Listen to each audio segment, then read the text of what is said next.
Hello, friends. So, welcome to Akulmach Live, and we are meeting after a gap of some time because actually we were, shifting and all that.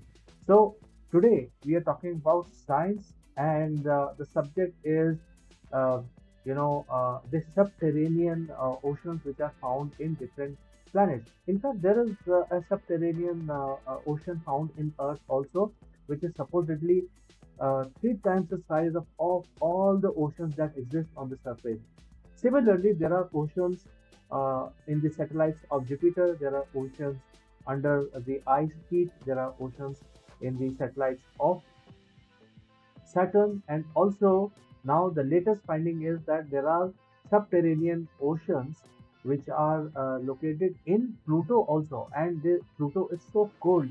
Pluto's surface is so cold that even the nitrogen freezes on the surface. You can actually get the nitrogen ice on the surface. It's very, very cold. However, scientists have found that there are subterranean ocean, liquid water that exists on the surface of the Pluto, and if it is liquid, that means there is a possibility of a lot of churn going to happen uh, in Pluto. There are a lot of permutation combination possible. There could be same chemical reaction that may be happening that happened in the early part of the Earth, and there are a lot of speculation that there could be life found in the satellites of Jupiter as well as in Saturn. The chances are very, very promising, and the subterranean oceans hold the mystery to life. So today we are going to understand this in much more detail, that if this life originated in these subterranean oceans on various planets and then expanded outwards, is that a possibility? Especially when the subterranean oceans are found everywhere. There are on Earth also. Recently the scientists have found that there is a huge water reservoir underneath, quite deep inside the Earth, where the water that is found is three times the size of all the oceans that exist on the surface. Similarly, we are now going to Mars and we're trying to find if there is life on the surface of the Mars. However, we have not yet done any exploration when it comes to subterranean water that exists. Because if the subterranean water that exists on the surface of in the Mars inside the surface, then there could be possibility that even on a Martian, there could be Martians living inside, and whereas there is no light, so they would have a different. The life would have a different type of sensory organs where they would not need eyes, but they will have a different kind of sensory organ, maybe sonar type, maybe sound-based sensory organ to basically see. Like for example, on Earth also, there are certain animals who actually use the sound waves to basically look around, to basically feel, because there is no need for eyes very, very deep because there is no light. So the eyes become redundant. So similarly, if you go to Europa, which is a satellite, scientists are saying that there is at least 5 to 6 kilometers thick ice sheet, and underneath that there is a 100 kilometers deep ocean. Very, very deep. That means there is a lot of water on Europa, and but then under 5 kilometers of ice, there will be no light so deep. So maybe scientists are speculating there could be life that exists on Europa. However, this this life may be of a different type because it's completely in dark, and there could be a lot of geology inside. There could be different kind of combinations. Obviously, gravity plays a major role. At the same time, there is huge radiation, magnetic radiation, as well as different kinds of radiation which are emitted by Jupiter. So, satellites like Ganymede, Europa, and Io, they may have a different environment. So, if there is life that exists in these conditions, which is high energy level when it comes to magnetism, and also low gravity and radiation which is coming from the Jupiter, not only from sun, because sun radiation will be blocked by the surface ice. However, there could be the source of very high intense radiation coming very close by from Jupiter. So all these satellites will have a different kind of environment.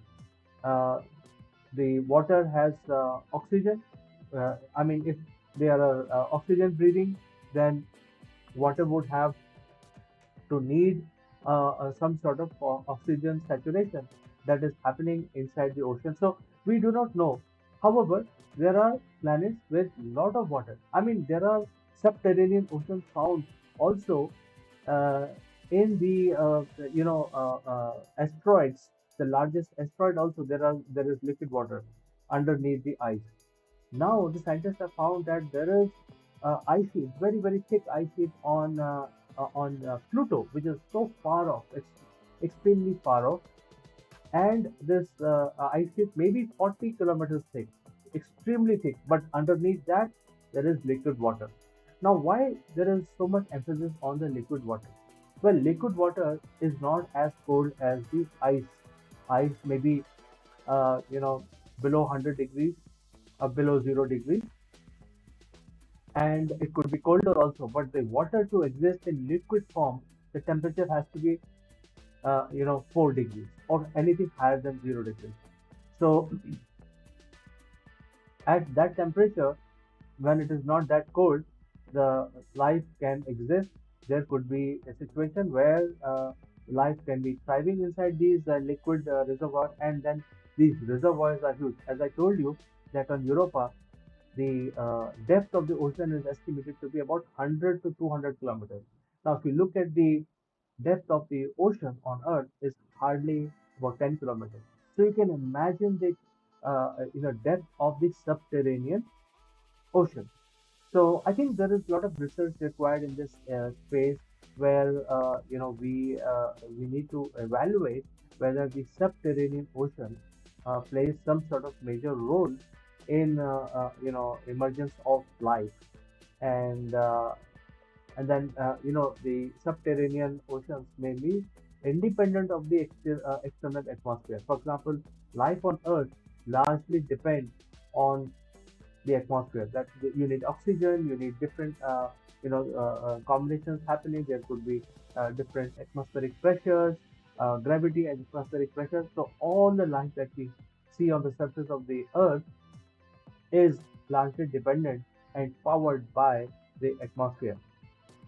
However, when it goes to subterranean, then the environment changes. Even on Earth, the environment will completely change because there is no light, there is no atmosphere, it's only pure water, and there could be high pressure, there could be, some portion of the ocean may have temperature, high temperature, and if there is life. So I think the subterranean holds different kind of geology, and we need to study that in detail before we come to the conclusion that the subterranean oceans may be playing a role in emergence of life. I think we can start doing that by understanding the subterranean ocean on the on the Earth itself, uh, but it's quite deep. We don't have the technology yet to reach the subterranean ocean.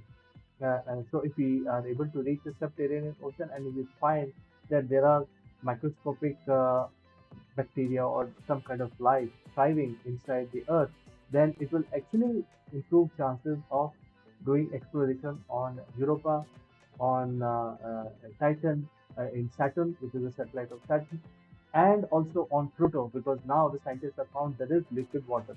Even so far off, Pluto is so far off that even the sun looks like any other star. There is hardly any heat reaching Pluto from sun. In this condition, also, uh, if there is liquid water that exists on Pluto, then there could be, and if there is life in the subterranean ocean, there could be a different kind of scenario, because right now we are looking for alien life which exists on the surface. We're trying to see if there is oxygen in the atmosphere, water, carbon, etc. All these different elements that exist on different alien worlds. However, if there are subterranean water bodies, subterranean oceans inside deep inside the planet, then we may be looking at the wrong things. We may be looking at uh, things which are only on the surface. Like people say that scratching the surface. There could be very diverse ecosystem inside those subterranean oceans, and it will also increase the possibility that if there is liquid water on a rogue planet, there could be life that exists inside the ocean itself. Because on the rogue planet, there is no star. Rogue planets are free planets which are roaming around here and there, everywhere, and there are no stars. So there could be possibility that life could be very, very abundant across the universe. It's just that we need to change the parameter of where we are looking. So, friends, do let me know what you think about this. And, thanks for joining me live. I will join you back again in the next edition of the science edition on Akulmach. Until then, be safe and be happy. Bye for now.